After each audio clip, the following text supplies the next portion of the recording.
কেমন আছেন সবাই? আশা করি ভালো আছেন। জীবনে আপস এন্ড ডাউন থাকবে, এটা স্বাভাবিক ব্যাপার। আপস এন্ড ডাউন ছাড়া জীবন থাকবে না কারোরই। কারোর কম, কারোর বেশি, এটাই স্বাভাবিক। তবে প্রত্যেকটা ব্যর্থতা থেকে আমাদের শিক্ষা নেওয়া উচিত। কিন্তু আমাদের যে সার্কেল বা আমাদের যে একটা বর্তমানে জেনারেশন আমাদের সামনে এসে দাঁড়িয়ে গিয়েছে বা আমরা চলে আসছি, ডিপ্রেশন নামক একটা ব্যাপার এদেরকে এত পরিমাণের মানে অ্যাটাক করে ফেলে, যার জন্য পিছনের যে কোনো কিছু হয়ে গেলে আর সামনের দিকে যাইতে পারে না। আসলে মানুষের লাইফে হুচট থাকবে, হুচট থেকে শিক্ষা নিয়ে সামনের দিকে যাওয়া উচিত। কারণ আপনি সফল না হইতে পারলে আপনাকে কেউ সাপোর্ট করবে না। এখন আপনি কেন ব্যর্থ হয়েছেন, কি কারণে ব্যর্থ হয়েছেন, কার জন্য ব্যর্থ হয়েছেন, এটা কেউ মনে করবে না। তো যেহেতু দাঁড়াইতেই হবে, সফল হইতেই হবে, ভালো কিছু করতেই হবে, তাহলে শুধু শুধু নিজেকে কেন ডিস্ট্রয় করবো আমরা? নিজেকে তো ডিস্ট্রয় করার কোনো দরকার নেই।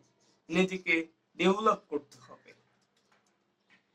সুযোগ হতে নিজেকে ডেভেলপ করতে হবে। Practice makes a man perfect. যত প্র্যাকটিস তত হবে আমাদের লাইফটা সুন্দর। সেটা বিভিন্ন ক্ষেত্রে হইতে পারে। সেখানে থেকে আমাদের শিক্ষা নেওয়া উচিত। জীবন আল্লাহ তাআলার দেওয়া একটা সুন্দর জিনিস। আল্লাহ তাআলার দেওয়া একটা শ্রেষ্ঠ নিয়ামতের মধ্যে একটা। সেই জীবনকে সুন্দর করে গুছাইতে হবে। এর মানে এই না তো 100 কোটি 200 কোটি টাকার মালিক হইতে হবে। ভালো থাকার জন্য, ভালো লাগার জন্য ভালো চিন্তা ভাবনা, ভালো থিঙ্কিং দরকার। সবসময় সবারকে সম্পদ, সুন্দর, শান্তি দিতে পারে না। সম্পদ যে সকল সুখের মূল সেটা কিন্তু না। সম্পদ দিয়ে অনেকে সুখী নাই। অনেকের এমন হয়, এমন দেখা যায় ফ্রিজের মধ্যে সব রকমের মাংস আছে, গোস্ত আছে, সব রকমের মাছ আছে, সব খাবার দাবার আছে, বাট তার ডায়াবেটিস, রাত্রে রুটি খেয়ে ঘুমাইতে হয়। তাহলে এই লাইফে তো কোনো দরকার নাই।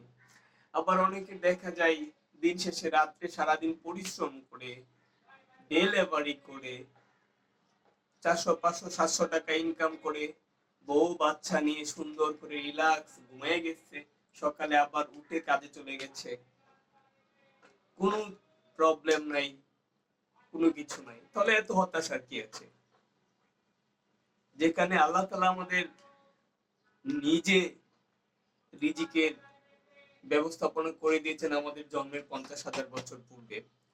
তবে আমাদের কিছু কিছু থিঙ্কিং, কিছু কিছু চিন্তা ভাবনার মধ্যে পরিবর্তনশীলতা নিয়ে আসা উচিত।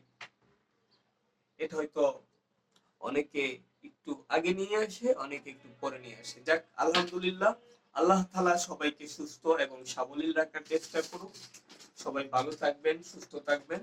আমি সবার জন্য ব্যক্তিগতভাবে দোয়া করি, আল্লাহ তাআলা সবাইকে ভালো রাখুক। আমার জন্য সবাই দোয়া করবেন যাতে ভালো থাকতে পারি। ইনশাআল্লাহ পরবর্তীতে আবার সবাইকে ভালো কিছু কথা বলার চেষ্টা করব।